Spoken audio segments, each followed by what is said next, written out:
We are here today with a very important person that is very astute when it comes to Black history.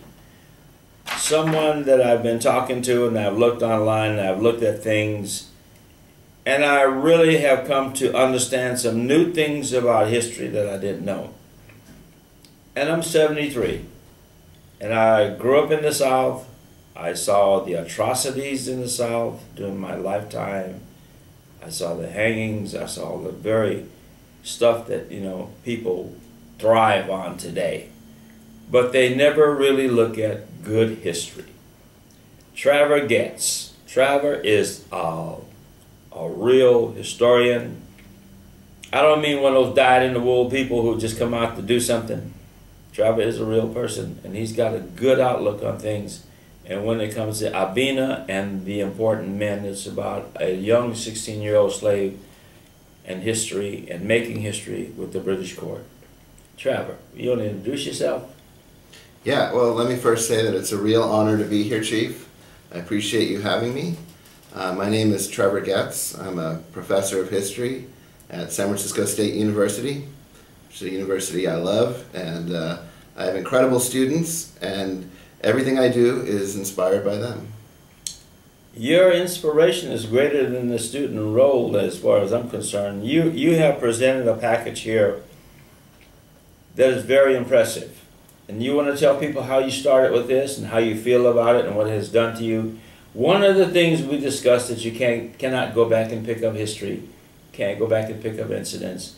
But in this one here, I would suggest that everybody come visit you, call you, get contact with you, something, because this is very important. You want to tell people about it? You bet, Chief. Thanks a lot.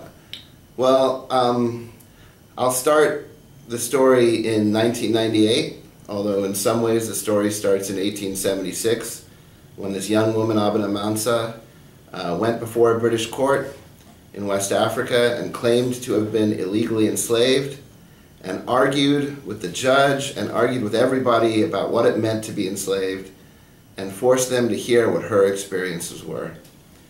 And her experiences went into a court record book, and they were put away in the National Archives of Ghana for 150 years or so.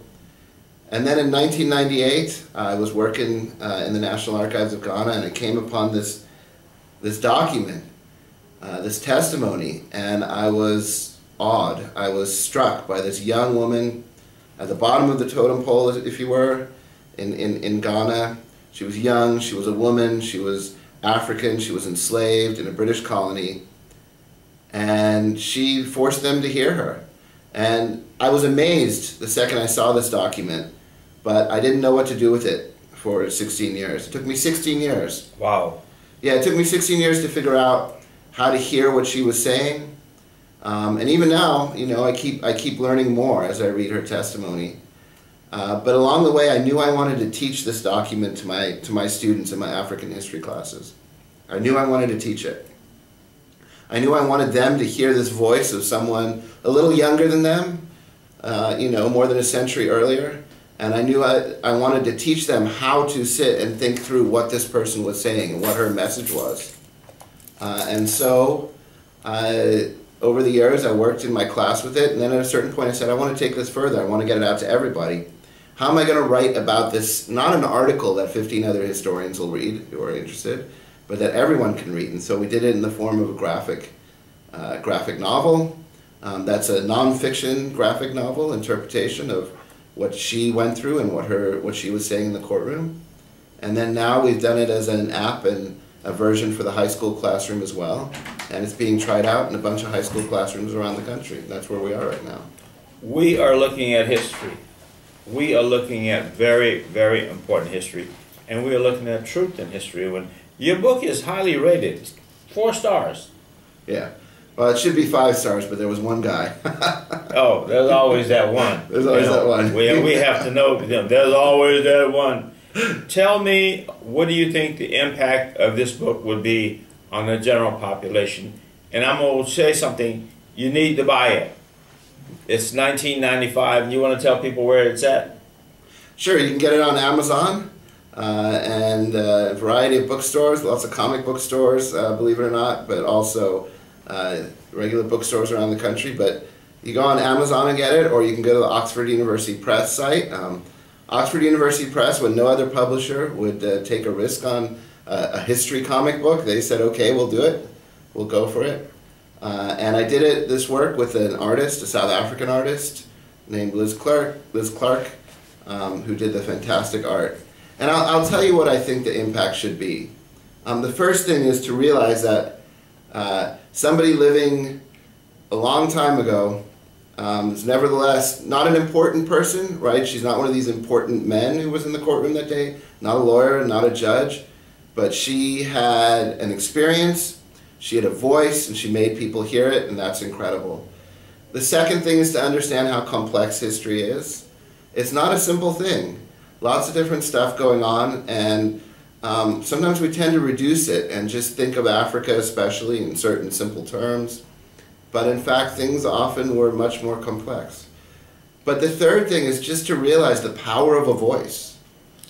You know, the thing about this book is I'm looking at it and I'm saying, again, the impact is, it's intensive. And I want everybody out there to go buy this book today. Because it's going to dispel a lot of myth that people have right now today about history.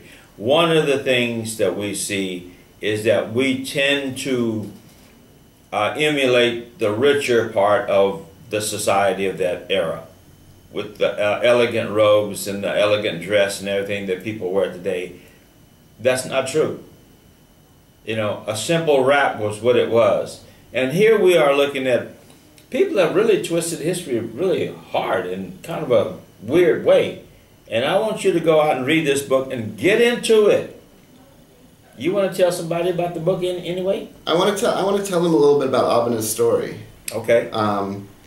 Her story takes place in the 19th century, and I'll tell you. Was it 1850? What'd you say? Yeah, 1876. 1876. Well, her story starts before. That's when the court case was. Oh, okay. You know, in the 19th century, this part of Africa had been experiencing the Atlantic slave trade for a long time. And now it was a part of Africa that was a British colony, where they were producing lots of goods for British industry. And because of the Atlantic slave trade, by and large, there was a lot of slavery in this region now. People working on those plantations to grow goods for British industry, for European industry. And Abina Mansa was a young girl who was caught in the middle of a war. She was captured and taken far away from her homeland, which was in eastern Ghana. And then she was involved in a second war, and she was captured again. And finally this guy came, his name was Yao Woa, and he bought her. And he said, hey, now you're going to be my wife. But instead, he took her with him to the coast, carrying goods on her head for him. And when they got to the coast, he said, I'm going to leave you with my friend here for a little while. And she thought, okay, my husband's leaving me with his friend for a while, I'll just stay here. But it turned out that this guy Yao had sold her again to another man named Kwamina Adu. And one day, Kwamina Adu came up to Abina and said, hey, now you're going to marry this guy who works for me named Tondo. I bought you to be his wife. And she said, wait a second, I'm already married. I'm nobody's slave. You can't do this to me. And it was at that point that she ran away. And technically slavery was illegal, even though the British weren't really doing anything about it. And so she went to the British court and said, I've been enslaved. I want you to punish this guy who enslaved me. And they didn't want to do it. They were very reluctant. They didn't want to punish an important person. But she forced them to hear her court case. And it's amazing the things that she says about what's important and what her experiences meant. We're going to talk about morality in slavery. Mm-hmm. Give me your expose on morality in slavery. Ooh, I mean, this is a dense question, partly because we use this word slavery to describe all kinds of things, right? You got it, but I hit it. Yeah. I put it on you, didn't I? You did. This is a very hard one. I mean, you know, the old systems in this part of West Africa had people who were not free, but over time could become free, could assimilate into society. You know, very different from the systems of the 19th century and the systems in the United States at the time, where basically the enslaved were perpetually enslaved, were subject to vast amounts of violence, vast amounts of control. And in those situations, obviously, it's one of the most immoral things out there, right? One of the most immoral possible situations is to take another person and put them in perpetual bondage in a completely unequal society.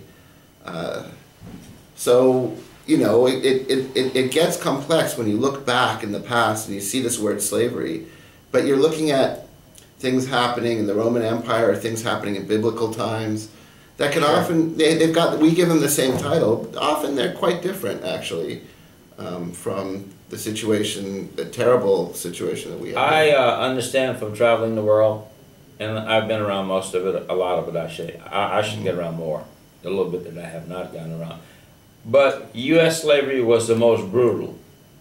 Yeah. And it was the most intense, and it was totally demeaning, and it was slavery that was inhumanistic as far as I'm concerned. Yeah. Yeah, I mean the U.S. and parts of the Caribbean, right, without a doubt. Worse than sort of we've seen in any other situation. You know, and I want you to go back again. I want you to go back and look at this book. This book gives you character. This book gives you respect, and it puts some kind of dignity in what slavery was. Not much, but a lot, you know, compared to the time. Am I right? Absolutely, and part of this dignity still is expressed in this young woman who knows what's right and wrong, what she feels is right and wrong. She knows what her situation was and what needs to happen to make it right. And it's incredible to read about her, and the original testimony is in the book, right? Right. And that's really important. You can read her words, basically, saying this is what it was like, this is what's important. You know, one of the things getting back to slavery and the way it was, the whole thing came back. We said something, you told me about something that really knocked me off my socks, so to speak. 12 million people came to this country, am I right? Well, 12 million people in the Atlantic slaving system overall, leaving Africa to this continent, yeah, to the Americas. That's a lot of people. Yeah, it's a Holocaust. And to see this one young girl, historically, you know, set up with her testimony and her fight, as so to speak, with the British court is astronomical. It is. It's incredible. And the incredible thing is that there are 12 million voices there, right? And how many of them do we actually get to hear? Almost none. Right? Almost none. They are silenced by history. Their words were never written down. Their words were never recorded and collected in archives. There are very few sources we actually have to hear the voices of people who were enslaved. You know, this is weird. She was sold 3 different times to 3 different men for marriage, and in the end, what would you say about that? Yeah. Well, the relationship between marriage and slavery in Ghana, and here in the U.S., the relationship between sort of concubinage and slavery. I mean, slavery was a very gendered and sort of sexualized thing. There's no doubt about it. And there's no doubt that the two often went together, which is pretty amazing. But, you know, at a certain point, she's asked by the judge, when you were sold this last time and you were told to marry this guy, why didn't you just do it? And she says, I didn't like him. I didn't want it. Twice she says, I didn't like him. And that's an amazing thing to think about, that because we often think in terms of these institutions and how things work. But she had a personality, she had personal, and she didn't want to marry this new guy. So she ran away. And she went to the coast. And she went to the coast, and she went to the court. And, you know, even then she could have stopped. She had run away to the city. She probably would have been free. She probably could not have been recaptured in a city where slavery wasn't legal. But she said, that's not enough. I want to punish this guy who bought me the last time and tried to force me to marry somebody else. And that's a lot of guts. It's a heck of a lot of guts. That's a lot of guts. She's amazing. Yeah, she's amazing. Oh my God. She's amazing. And there were 4 other girls in the household, and they were all probably in the same situation. They didn't actually have the guts to come forward and do it, but she did. And that makes her incredible, actually. You know, this is a heroine that I would like to see people write about. Again, tell people how to get a hold of you. I mean, your phone number, your contact, whatever you want to put, your email, whatever you want to put out there, do it. Yeah, no, please get a hold of me. So, first of all, you can email me at tgetz@sfsu.edu. That's San Francisco State University.edu. You can also go to the two websites I have for the one for the book is Abina, ABINA.org. And the other one for the app is ibuku.com. And ibuku is actually a local West African word for a book. And that's EBUUKUU.com. And check out information about the app.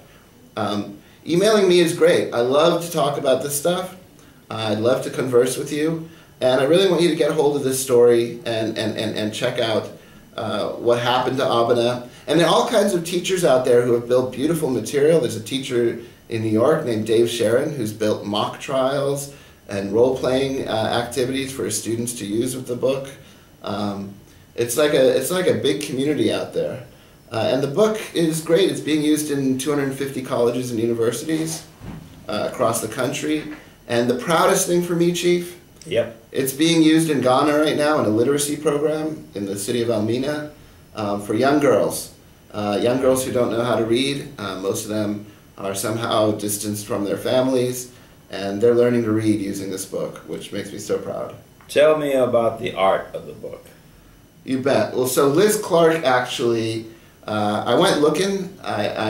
When I knew we wanted to do this as a graphic novel, and I knew I wasn't an artist, I went looking for an artist. All right. And I put out an international call for artists to show me their portfolios. And I only got one from Africa, and her name was Liz Clark. And actually, originally I was going to go with a different guy. And I looked at his art and I thought it was great. And then I started to talk to Liz and I realized that not only did I like her art, but she was also willing to research with me. And she was going to research all kinds of things I hadn't thought of. What did the architecture look like? What did people wear? How close did they stand to each other? What was the environment like? What were the palm trees like that they were working on?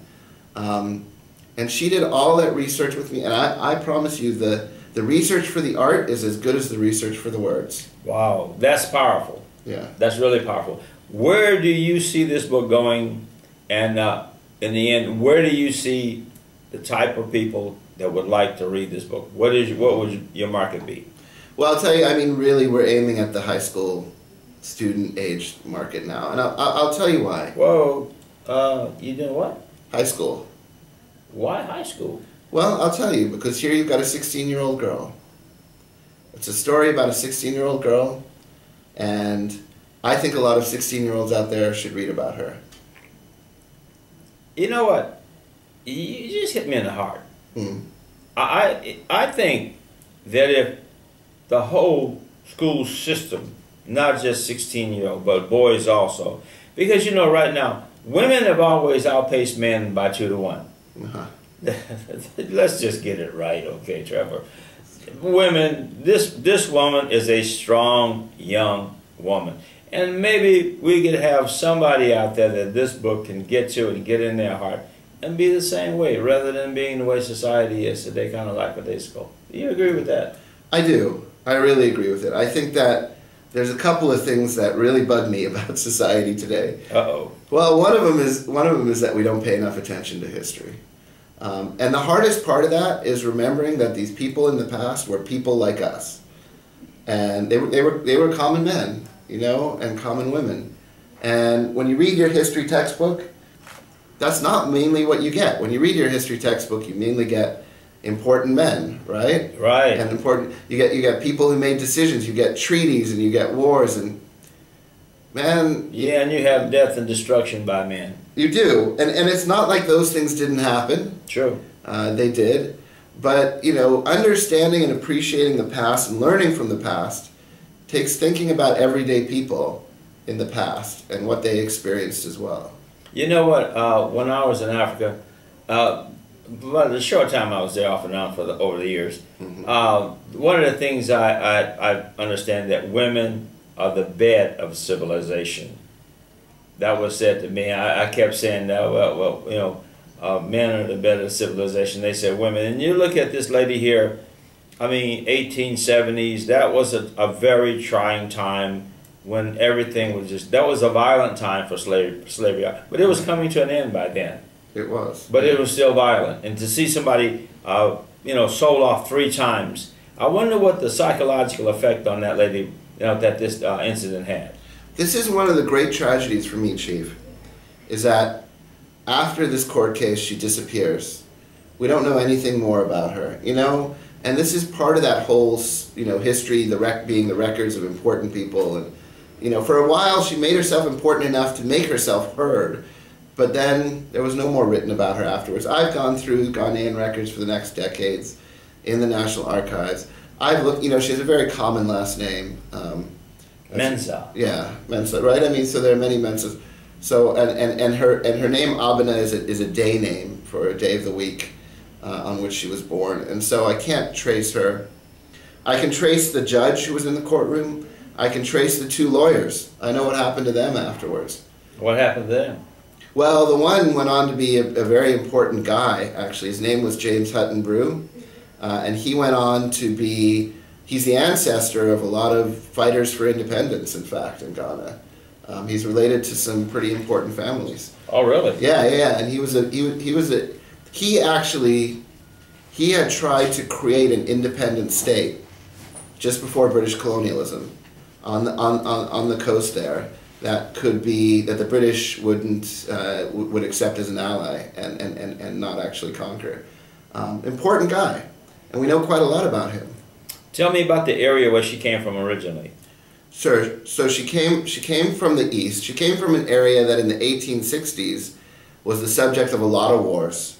Wars between the great Asante or Ashanti state. Ashanti, yeah. Yeah, and local states that were supported by the British. So what, tell me about the way the war was set up there.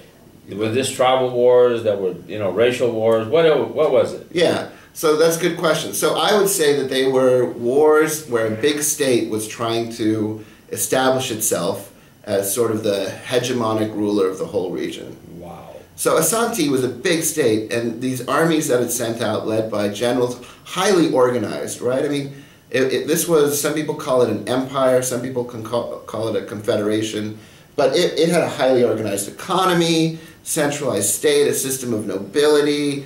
It had all kinds of these, it had really, really big agriculture. It was shipping gold and palm oil and cola nuts and all kinds of things. And it was trying to establish itself as the power. And the British were there on the coast, and they were trying to establish themselves as the power as well. You know, this is in conflict with the beliefs today by a lot of people, because they thought that Africa was, you know, kind of backwards, not productive. You know, this kind of turns the whole thing around on a lot of people's ideas. You know that? Well, it does, and it should. People should know more about both Asante and the other states around it that were really big, sophisticated, often multicultural states. So we talk about tribes, but a lot of these states, they had both Muslims and Christians and animists within them. They had people speaking Twi, the Akan language, and they had people speaking other languages within them very often. They were pretty cosmopolitan, you know. So what was the prevalent language in the area? Well, the prevalent language, and the language that she learned once she was a slave, undoubtedly, was this language Twi, which is still the largest language in Ghana. It has a couple of variants, but it's an extensive language, and it's related to the other languages that are around there. And she probably grew up actually speaking the Ewe language. The what? Ewe. When she was this is a language in eastern Ghana. When she was a young child, that's probably what she spoke.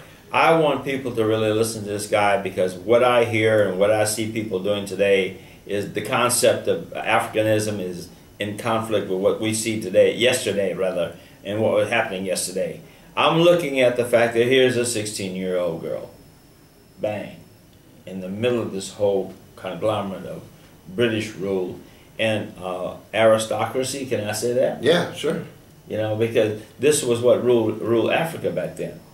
You know, The book is how much now? It's 1995. 1995. It's on Amazon. Tell me how this impacted your life when you started this project. Yeah. So this project has in many ways changed my life, both intellectually but also just sort of from within. I felt like a vehicle, you know, at a certain point. I felt like a vehicle for getting her voice out there. And the thing that's always been most important to me in writing this is, am I telling a story in which Abina would recognize herself? Would she recognize herself in the stuff that I've written? Would she recognize herself in this picture I'm giving of her? Or would she say I've gotten it wrong? I'm always trying to get it right.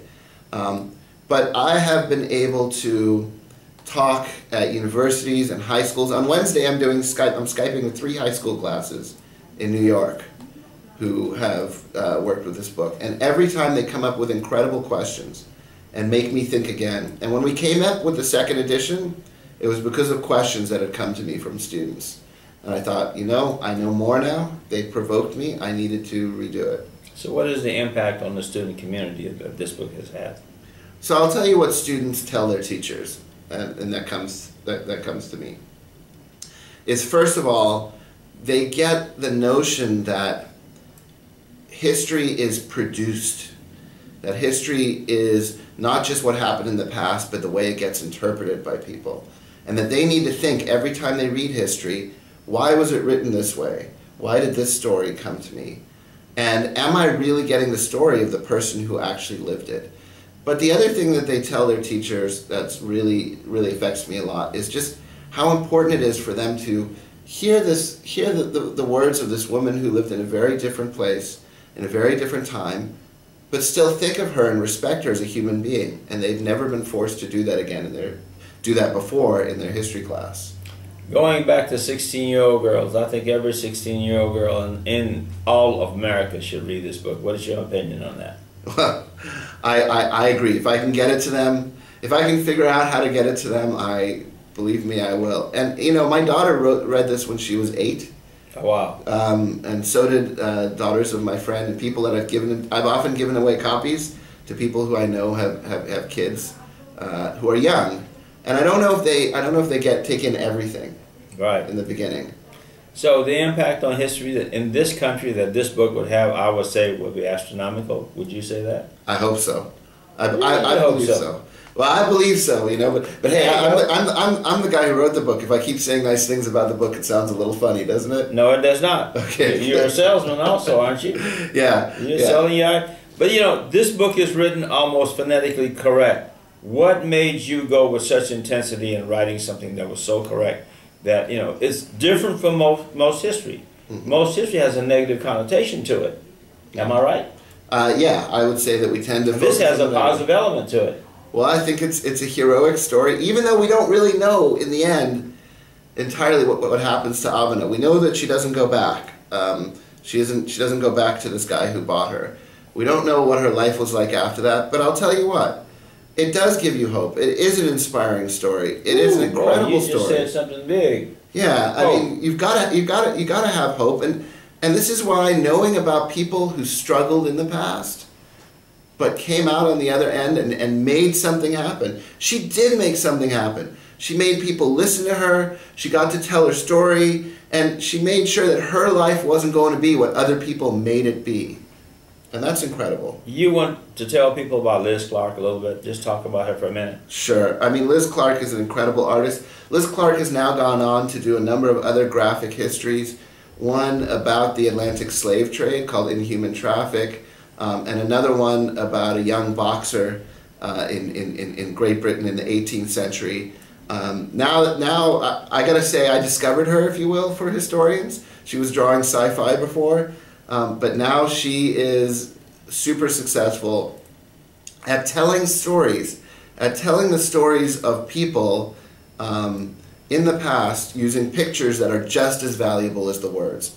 And I got to tell you, Chief, for me that's very important because I actually think that we have turned it so that the only way you can do anything that's legitimately intellectual these days is through words. And actually images are so incredibly important. We need to recognize we need to recognize the intellectual value of pictures, whether they're murals on the wall that tell a story, or frankly comic books. The psychology of watching and seeing something is much more important than just reading it. I think when so. you read words, you read words. But when you see graphic pictures, it impacts psychologically on your mind. It implants itself somewhere in your memory, and it actually affects your whole being. Yeah. One of the things is I'm looking at all this stuff that's being printed by Africa right now. And I have read 2-3 books along the years, but I understand your book is about, and I didn't read, well, I just read your comments and I was online. Your book is very intense. Where did this intensity come from? Where did your belief that this would be a great book come from? I got it. It came from the reaction it provoked in me. Uh-oh. That's where it started. I was in awe. I was horrified at what she had experienced. I was in awe at the things that she said, and I said, "Wow! If I respond to it this way, maybe other people will." And then it came from my students, because my students want to know. My students come into class full of these stories about Africa that come from either, videos that they see online or movies made by companies that don't really care about Africa. They just want to use Africa as a vehicle for their story. They come in with all these ideas about what Africa's like, and these ideas aren't correct. That's what I'm talking about. But they want to know. You just hit it. Yeah, they're not correct. They're misleading. We have a misleading idea of Africa. Folklore. Absolutely folklore. Folklore. And some people profiting off that folklore too. A lot of people profiting off. You don't see any movies right now. I have never seen a movie of true Africa in my whole lifetime. You know, there's a movie I have some hope for. What's that? It's called Queen of... Boy, I could remember. I wish I could remember exactly. It's a city in Uganda, and it's about a young girl who becomes a chess champion. True story. A chess champion, but she's just an everyday girl living in modern Uganda, and she becomes a chess champion. It's her true story. But when I saw the video, I thought that looks like a place where people live. That looks like a girl doing daily things that people do.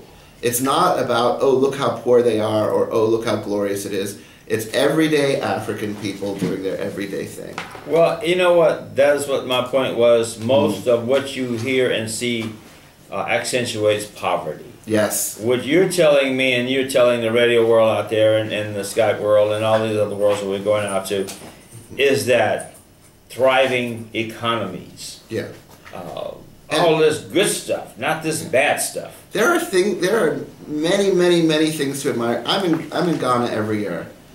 Just about, and I know how much time you've spent in places like Ghana and Senegal, and I find a lot to admire, to emulate, things that I mean. There's a lot, there's a lot of problems. There's a lot of problems here. I'll tell you a funny story, if I may, Chief. Sure. I got to Kumasi 3 years ago, city of Kumasi, capital of the ancient Asante state. Very nice town. And as I was going up there, somebody said to me, "Don't go to Kumasi." I said, "Why not?" They said, "Somebody was killed there this year."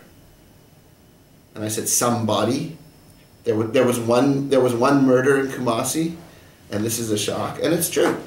The crime rate there, I feel, is always been lower than the crime rate in many places here in the United States. And they get some things right. Back up, back up. I said something controversial now, right? No, that's not controversial. That's truth. Yeah. We're talking about truth.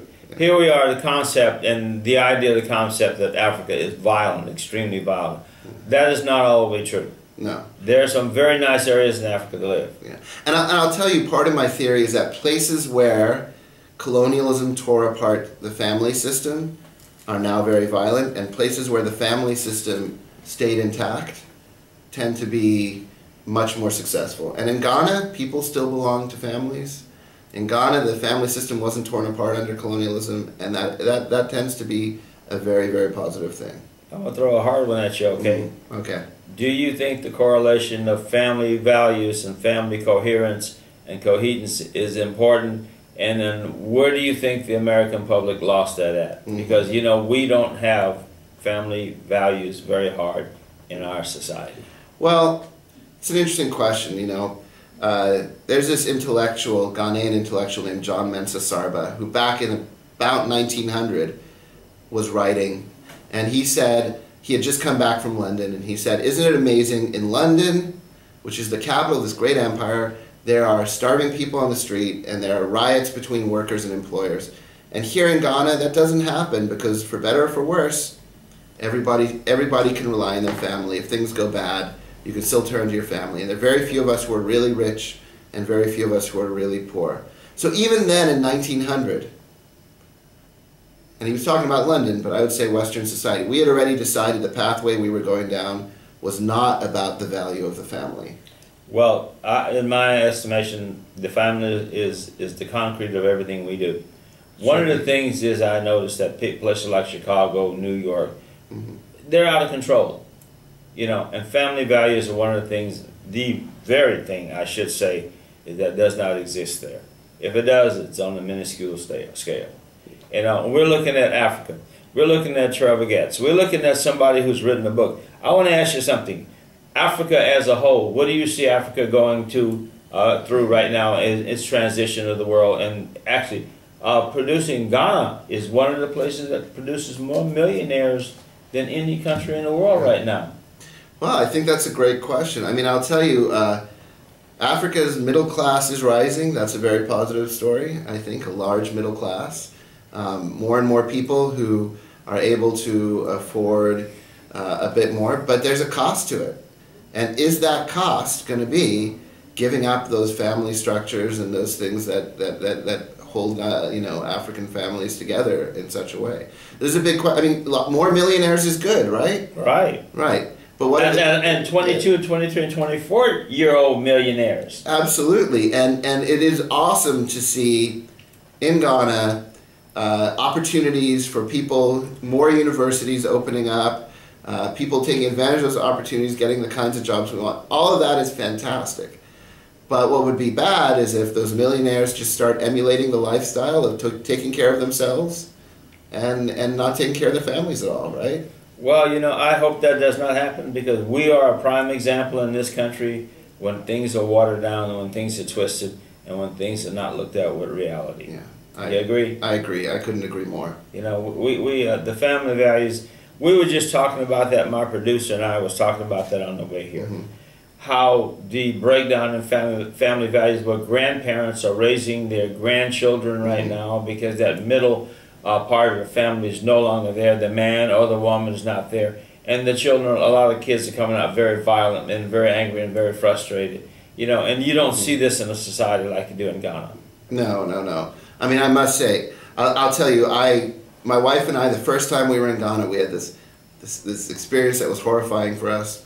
We heard a child crying, and we looked, and he was in the compound next to us, living in the next little area over. And this was in an area where it was all Ghanaians. We were just guests in the house we were staying at, and he was getting punished. And all of the family. Boy, you mean somebody actually punishing their kid? Not like USA? No, there were maybe 12 of them who were yelling at the kid, and he was getting a spanking. And we were, why is this kid crying? What's going on? But he had stolen something, and he was being very firmly reminded that you don't steal. And it's pretty amazing to see, you know, these kinds of things. Well, you know, the thing about it is the morale. We talk about morality at the beginning, remember? Yes, we talk about moral values, you know, and family values now has come into it. Morality is very important, you know, and we've actually watered our morality down.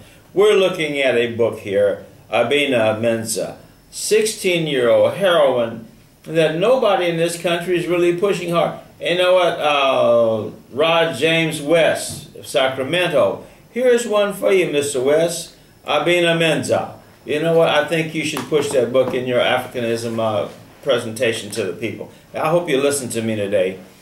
But anyway, we're on KGM1.com. This is the Chief, and we have brought you a very diverse presentation. And today, diversity is speaking out. Africa, read about things. Read about Abina Project. Read about the trials and tribulation.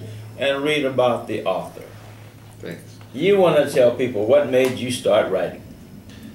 Well, you know, when I was in grad school, I was going along and I saw a guy who came to give a talk about Ghanaian history. He was an old guy. He was an old guy who was British, but he had brought surfing to Ghana back in the 60s, and he loved Ghana. His name was Richard Rathbone. And I was just struck by the way that he could tell a story. And he was telling a story, actually, about a murder that had happened in Ghana in the 1960s. And I thought, you know, I want to be like this guy. I want to tell a story. I want to tell it right. I want to tell it accurately. But I want to share with people these things that I find out. And that's another thing that happens so often in Africa successfully that we don't do as well, which is people sitting around in person telling stories. And especially stories about the past, especially stories about the family past. I think storytelling and personal interaction like that is so powerful, so incredible. We do it well with movies, right? But it's not the same. It's not the same as sitting there with your grandparents and having your grandparents tell you about what happened in the past. We don't live truth here. Well, we're not interested in it, right? We're not interested. Yeah, that's not really the media and the television and the production industry, they're not interested in truth. No, they're interested in making a buck, and that means driving the more fantastical tales that you can get out there. One of the things that I will bring up here is the fact that in so many movies you see different people of different origins playing African kings. Yes. You know, that is twisting. You know, that is twisting history. One of the things I want to say to you here is, again, Mr. Getz, and he tell me, where are you going to go with all your career? What are you going to write next? And what about the second edition of this whole thing? Well, I'll tell you, I'm dedicated to getting this story out there as much as possible. So, you know, the app is there. You can get it from the App Store, from the Apple Store, or from the Google Play Store. And that's there. I've also got versions that you can download to your laptop if you contact me. But I believe that there are many more stories like this out there. And I've been going through the archives in Ghana and other parts of West Africa looking for these stories. And I've got a couple that I think are incredible, important stories that I'm going to try to tell. You want to share that a little bit? Well, I can tell you about one of them. Okay. One of them is in a place that, you know, hardly any historians have ever written about.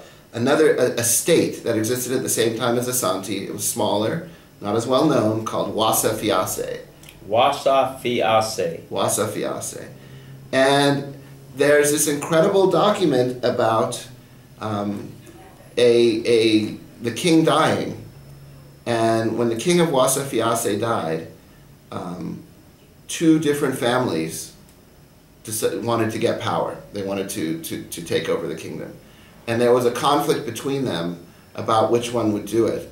And eventually, they went to court rather than fighting it out. They went and they actually had a trial. You mean to say that they did something on the same version, and that does not happen in this country today? That's right. Well, I'll tell you, at first there were a lot of people, you know, threatening that somebody had stolen something, or somebody had tried to practice magic against them. But in the end, they went to court, and the court case is pretty amazing because they tell their stories. And what they do in telling their stories is they end up telling the story of the whole kingdom and the history of the whole kingdom. So really what I want to do is I want to tell the story of the history of this kingdom. But the way I'm going to tell it is by talking about this court case to begin with, in which this information came out. You know, Africa is elusive in our minds. Is that a good statement? I think in our minds, absolutely. It's very elusive, you know, and again, we've twisted and turned, and I asked myself, you know, the other day, we was talking about Africanism in this country. We need to look up and really get into the truth. Again, the archives in Ghana, where are they at? They're in Accra on Royal Castle Road, right by the Anglican Cathedral, and you can go there and sit down and get a reader's card and go through those records yourself, just like you can here at the Library of Congress. The Library of Congress there. Yeah. Tell me where you're going to go with this thing. I want to know how much you're going to put into it, into your career. Again, I keep asking that because I'm looking at the fact that you're presenting something again that is really real, and people should really read about it. Yeah. Well, I'm fully in. I'm going to do some weird things that some of my colleagues think are weird. Uh-oh. I'm going to present at Comic-Con to the comic book fans. I'm going to present to social studies teachers. You know, a lot of historians believe that we should only write for other historians, really. Oh, really? Well, I mean, they write books that are very sophisticated and wonderful and spectacular, but that's what they do for other historians. But I'm of the mind that we are useless if we don't. You know, West Africa has historians, not just university-trained ones, but the griots of Senegal and Mali, or they're court linguists, court historians in Ghana and other places. And their job has always been to talk to the public. You know what? That's what we should do too. I want to ask you another one, off-the-fly question. The impact of British rule in that part of the world, that part of Africa, is still prevalent today. Absolutely.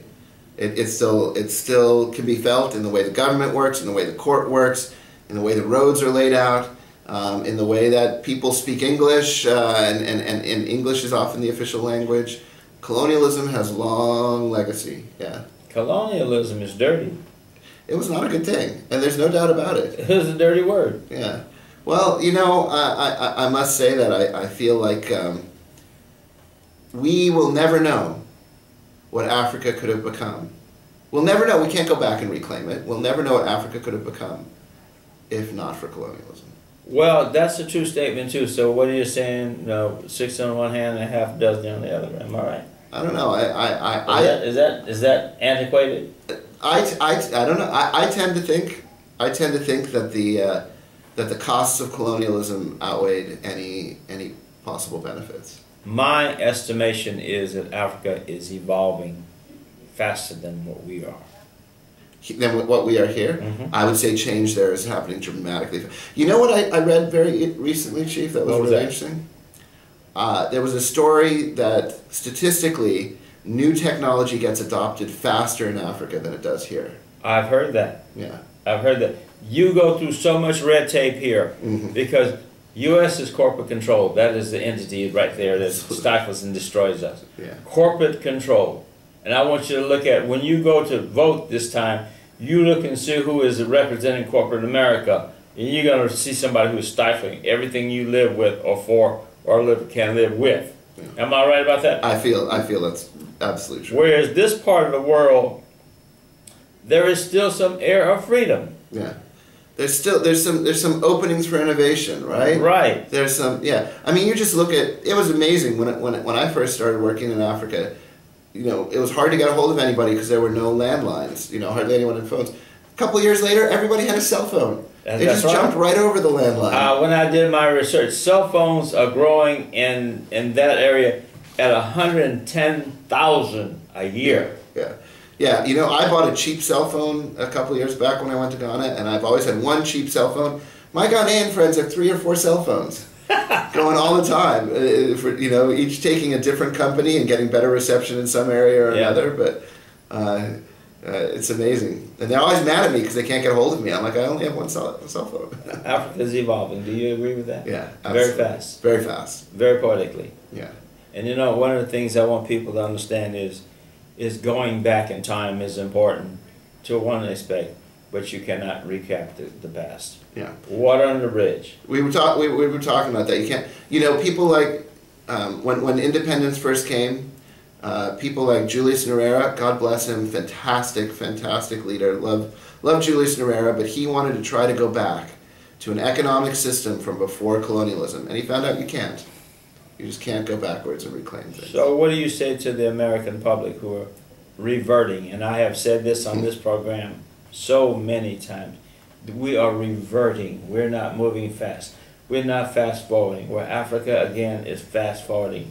I mean, a 22-year-old millionaire. I was reading this article about this girl. She started making fashion dresses in her village on a sewing machine that was, you know, foot drawn, you know, powered by. See many of those. Yeah. You've seen many of those. So you know what I'm talking about. Yep. You know, and then next thing I know, she's got a factory and she's turning out something like 10,000 dresses a month. Yeah. And fashion is big in Africa, and we're looking at the fact that here in this country we don't see anybody doing that at that rate. Yeah. Look, I mean, we've got to wake up here. You know, we're falling behind. What do you say? Uh-oh. We think we're in front.